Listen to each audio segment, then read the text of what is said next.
Walton can tip it. Bryant with the save. Oh, you got to get a shot here. Final second. Look at the time. 9.58 world record. I told you, Tom Hammond. The ball. Lewis gets it to LeBron for 3 for the win. Champion Errol Spence Jr. and Jonathan Garcia. Errol Spence hopes to follow in the footprints of several Dallas fighters who've gone on to be champions. And his moment in the sun starts now.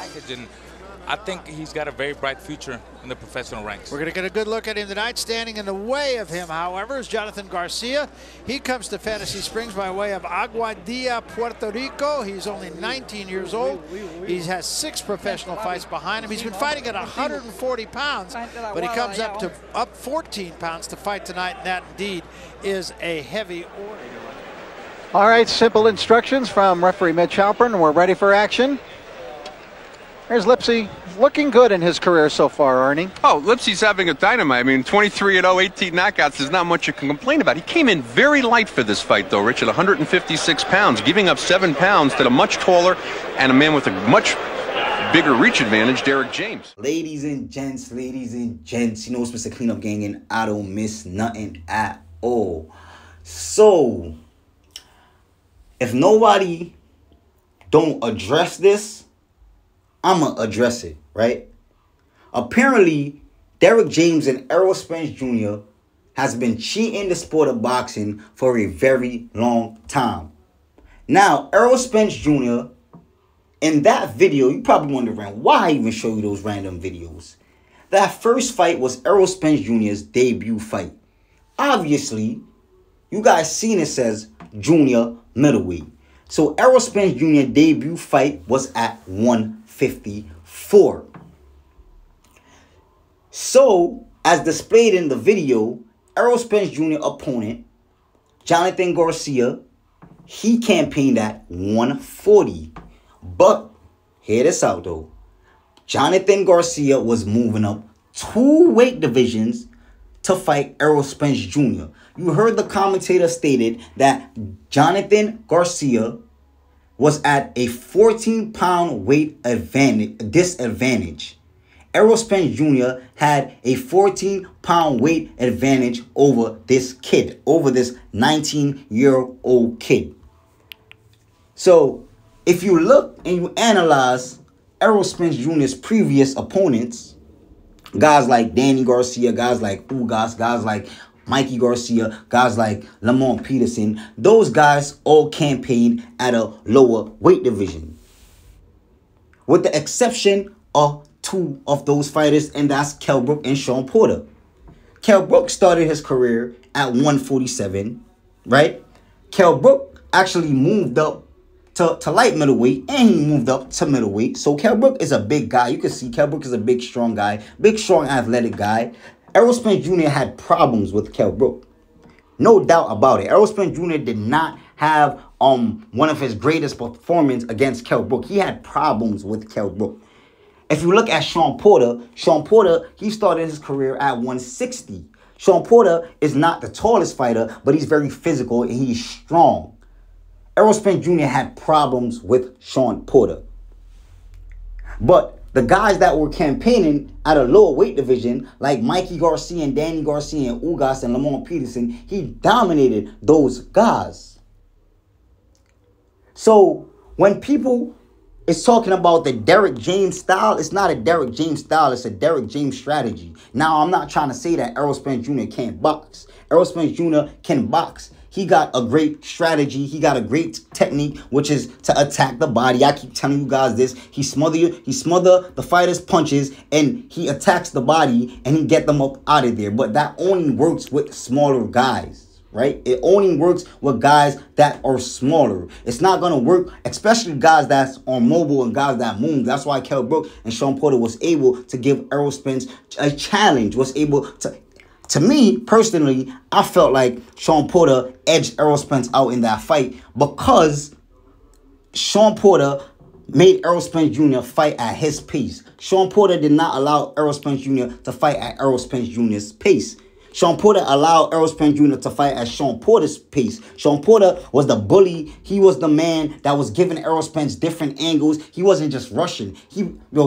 I'm telling you guys, Errol Spence Jr., to me, it's not no hating shit. Errol Spence Jr. got lucky in that fight. He got lucky that knockdown didn't happen. That knockdown didn't happen. It was over. I felt like Sean Porter would have had that fight. Now, it was still a close fight, and that was still a great victory from Errol Spence Jr., but he went life and death, and he went tooth and nail with Showtime Sean Porter, because Sean Porter is a big and athletic guy.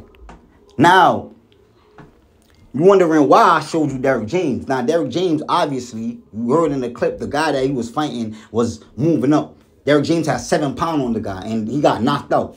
So, Derrick James and Errol Spence, they know this is a strategic way of dominating 147. Errol Spence Jr. is big. If y'all know about rehydration, 24 hours, you could rehydrate. You could gain 20 pounds in 24 hours, bro. You could rehydrate. So Errol Spence Jr. fighting these guys, he naturally has the advantage over these guys. And that's what you got to understand. That's why when they fight him, they see Errol Spence Jr. look like a beast. And Errol Spence Jr. is strong. And Errol Spence Jr. That's because he is very big, bro. He's bigger than these guys, bro. That's why he's able to stay out. That's why he stays at 147 for that long, because he knows that he could dominate at that weight division. If he moves up to 154, there's no way he's going to be able to fight with that same style, because they got guys that's his size and guys that hit harder than guys that campaign at 140 that's moving up to 147, bro. That's just how it is. That's why we have weight class in boxing, and that's why this could be looked up on as the same shit as steroids. Because that's a disadvantage if you know that when you rehydrate, you're going to rehydrate, you're going to gain like 20 pounds, you feel me? You know that you're the bigger guy, so you know you're going to have advantage over these guys. So when these guys get hit by Errol Spence Jr., that's why they feel the way how they feel. A guy like Yordenis Ugas, guys like Danny Garcia, they style is the perfect style for Errol Spence Jr. It caters to Errol Spence Jr.'s style, because these guys are smaller and they just come forward, and he's the bigger guy, so he's gonna be able to use his size advantage. He's gonna be able to dominate them.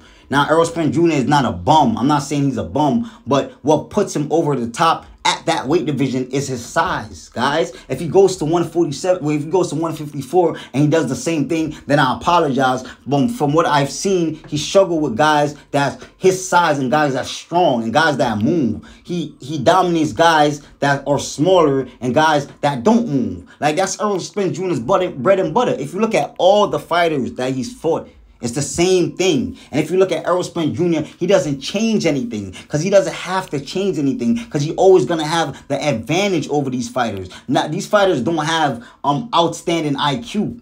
And that's what I was getting to. Terrence Bud Crawford, he's shown in the past that size does not matter. Most of these guys that Terrence Bud Crawford fought were bigger fighters than he is. He was moving up from 135. So these guys that he was fighting was bigger than him. So people got to understand that size don't matter. He was able to dominate Jeff Horn. He was able to dominate the bigger Jose Benavidez. He was able to dominate Kell Brook. He was able to dominate Sean Porter. He was able to dominate all those guys, and those guys were bigger than Terrence Bud Crawford. Even Igor Kavalauskas was bigger than Terrence Bud Crawford, and Terrence Bud Crawford was able to dominate him. So size don't matter. That's why you seen Derrick James in an interview saying, yo, Terrence Bud Crawford, he only has athleticism. Now, if you analyze the situation, right, if Errol Spence Jr. advantage is his size, and if Terrence Bud Crawford, what Derrick James is waiting on, Terrence Bud Crawford to lose his athleticism, that's what he was saying in there, that Terrence Bud Crawford only have athleticism, and when his athleticism is gone, then he's a regular fighter. So if Errol Spence Jr. advantage is his size, and Derrick James is banking on Terrence Crawford athleticism to decrease, that means Errol Spence Jr. is going to have that advantage over Terrence Bud Crawford. You can have the IQ, but if you don't have any movement, then obviously you're going to get caught, right? You're gonna get caught, especially like a big guy like Errol Spence Jr. So that's why they're banking on Terrence Bud Crawford aging before they fight Terrence Bud Crawford. Terrence Bud Crawford changed the whole scheme of boxing when he arrived to 147. You guys don't understand that. Like, he changed the whole dynamic of boxing when he arrived at 147. Nobody wanted to fight him. A lot of shit started happening that wasn't supposed to happen because Terrence Bud Crawford came to 147, bro. It was supposed to be an easy road for Errol Spence Jr., bro. He was protected. He was being protected by Floyd Money Mayweather and Al Heyman and all these guys. He was supposed to have it easy, bro. But Bud was that one guy that made it hard for him. And it's still making it hard for him. That Errol Spence Jr. would rather fight Canelo Alvarez at 164 rather than fight Terrence Bud Crawford that moved up from 135. Y'all got to make it make sense. These guys been cheating the sport of boxing for a long time, and it's evident. All the guys that Errol Spence Jr. Has defeated, they started their career at a lower weight division. Y'all can't argue with me. And the guys that didn't, he had problems with. And that is a fact. And that's what he relies on. He relies on size. That's the reason why he has not fought Terrence Bud Crawford yet, because Terrence Bud Crawford proven that size does not matter. It doesn't matter. You got to come with more than just size. And Errol Spence Jr. has not shown that. Most the guys that he had problems with, he hasn't shown, yo, he's better. He's that much better than them.